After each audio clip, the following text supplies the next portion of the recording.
My name is Anna. My friend Lena and I had been looking forward to spring break for weeks.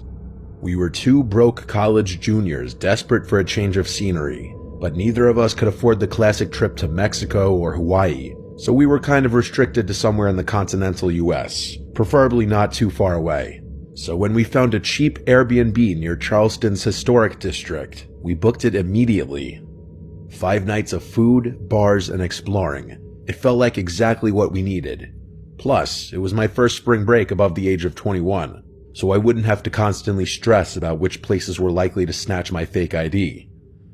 By the 3rd night, we'd settled into a routine. Sightseeing during the day, hopping between restaurants and bars in the evening. I'm not a heavy drinker, and neither is Lena, so we were getting more enjoyment out of just experiencing what the city had to offer. Early that evening, we ended up at this tiny seafood spot we had found online. Fried shrimp, hush puppies, sweet tea, you know, that sort of vibe. The place honestly felt like a hidden gem, and I was impressed that Lena had been able to sift through all the touristy stuff to find something a bit more authentic. The good vibe didn't last though. We were halfway through our late lunch when my phone buzzed. I glanced down. It was a number I didn't recognize. The message just said, "Hey." I stared at it for a few seconds before showing Lena, asking her if she knew the number. She looked at my phone and said she didn't. I figured it was just a scam or something, but usually those scam texts say more than just "hey." Maybe it was a wrong number. I typed back a quick "who is this?" and went back to eating. Lena and I were laughing about something silly when another text from that same number popped up on my phone. It said, "Look outside." That one made me pause. I glanced toward the window next to our table, expecting to see someone waving or messing with me. Maybe one of my friends from school had coincidentally taken a trip to Charleston at the same time we had. But there was nothing, just the street with people walking by like normal.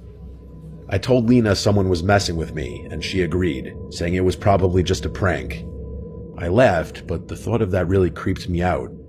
None of my friends were really the type to do that, but I guessed it could have been some guy who had previously hit on me and was bored or something. Up until that point, the whole thing still felt harmless, but then another message came through, just a few minutes later. It said one word, "Anna."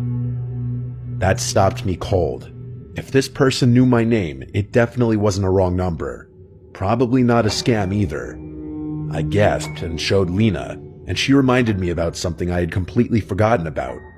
On our first day in Charleston, Lena and I had entered one of those giveaways at a local cafe.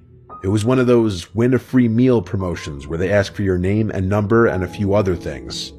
It had completely slipped my mind, but as soon as Lena brought it up, that's all I could think about. I hadn't given my number to anyone in Charleston either, so it made sense. I told Lena whoever was texting me probably had her number as well, and the two of us kind of freaked each other out. Dinner wasn't as fun after that. In all honesty, I felt too out in the open. We paid the bill and decided to shake it off at a rooftop bar across town. It was packed and seemed like the type of place that attracted a younger crowd, so it was a no-brainer. After a few drinks, I was starting to loosen up, and Lena and I were enjoying ourselves again. But of course, that didn't last long. I got another message from that number, but this one was so much worse. It said, "That's a nice red jacket." I went stiff. I was wearing a red jacket. In fact, I was one of the only people there who was even wearing red. I looked around frantically, but it was useless. The place was crowded, filled with people laughing and drinking, but no one was looking at me. At least, not obviously. I showed Lena the message, and she said we should leave. The two of us started making our way back to the Airbnb as cautiously as possible. I kept glancing around behind us to make sure we weren't being followed, and we weren't. By the time we got inside, I bolted the door and double-checked every lock. We shut the curtains and locked all the windows too, trying to convince ourselves we were just overreacting. But an hour after we got back to the Airbnb, we started getting hungry, but neither of us wanted to leave. We ordered Uber Eats instead, picking some random burger place a few blocks away. I always had my Uber Eats setting set to leave at door by default, as I had a really bad experience with a delivery driver a while back that I don't want to talk about. The estimated wait time was 50 minutes, which felt like forever. We distracted ourselves by watching some dumb reality show, trying to shake off the lingering paranoia from earlier. For a little while, it worked. Eventually, there was a knock at the door. I looked down at my phone and saw a notification from Uber Eats saying the driver was arriving. I was confused though. Normally, Uber Eats would send a photo when the food was dropped off.